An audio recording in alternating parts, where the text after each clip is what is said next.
What are you doing to protect your wealth? What are you doing to preserve your wealth? Today, I want to discuss how and why I use silver and gold to protect my wealth. Economies and banks are failing, as you know. Wars are always popping up all over the world. Besides gold and silver, you will need other assets in order to be prepared for the upcoming crisis. I think a huge asset is your mindset, your knowledge. Do you have an emergency food supply? Do you have enough water? Do you have security? And when I mean security, I mean real security, not just a bunch of cameras set up on your property. It's far better to be overprepared than to be unprepared. Now, this is a precious metals channel, of course, so I will be getting back on topic. But I feel that I have a responsibility to mention those other assets that you must have. And, if you don't have any of those preparations, stop waiting and, get those necessities as soon as possible. And I won't lie to you, you should have those other preparations before you acquire some gold and silver. Now, we all know that these two assets, silver and gold, have been money for thousands and thousands of years. Now, banks and central banks still hold gold, and in fact, central banks have made record-breaking purchases of gold, the most since 1967. There is no better definition of wealth than gold. I mean, take a look at the Olympics. To win a gold medal, you must compete with the best athletes in the world. And I think that speaks a lot. No need to, elaborate on the value of these metals. But knowing is just part of the whole thing you need to know.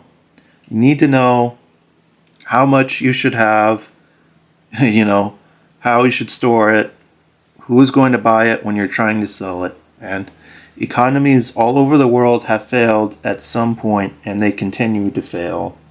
The dollar we use today to buy goods isn't, fiat currency. All of them, eventually lose value and they wind up failing and dying.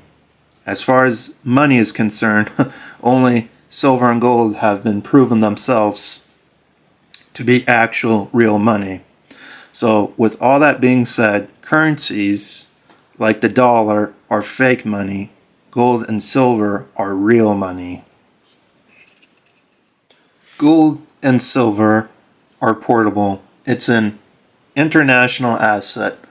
So it doesn't matter what country is minted or what denomination is on the coin. For example, the US gold buffalo coins have a denomination of just $50. But the value of these coins lies within the metal. That's the value of gold and silver. The weight is what matters, not the denomination. So I guess that's why people stack for weight. As the news reported last year, even today, people use silver and gold to barter. And I mean, take a look at the citizens of Venezuela. People over there are paying for haircuts with flakes of gold. Now, hyperinflation has absolutely destroyed the economy of Venezuela. And now, this country used to be one of the most wealthiest countries in the world. From 1950 to the early 1980s, Venezuela's economy grew steadily. Venezuela was still Latin America's richest economy in 1982. However, things have most certainly changed in this country. Venezuela is currently experiencing inflation rates that are in the hundreds, and the same thing can happen to the United States and the United Kingdom as their governments continue reckless financial mishaps. If the Fed loses the war against inflation, we might be in a situation where gold and silver quickly kick in because we all need a means of exchange for goods, and that's where silver and gold have always come to provide that service. As a result of the bank failures, look at the situation now. Take a look at what happened with Silicon Valley Bank when people ran to gold and silver. Where do they go? Look at how the prices have risen here recently since banks have started to fail. Now, in no way am I a financial advisor. As I see it, I'm just telling you what works for me. Honestly, I could keep going, but you understand what I mean. Now, I would like to emphasize that you shouldn't put all your eggs in one basket. Make the right decision for you and your family, and consider your financial situation when making a decision.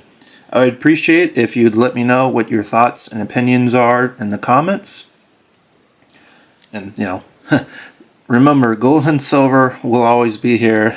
They have outlived people, they have outlived governments, and and they will always be here no matter what. However, though, with all this being said, I've also heard that, from people that there are better things that you can do with your money. And, maybe there is, for other people. And, this is not for everyone, but for me, silver and gold are ways for me to protect and preserve my wealth. The bottom line is, do what is best for you. Thanks for tuning in, and I'll see you in the next one.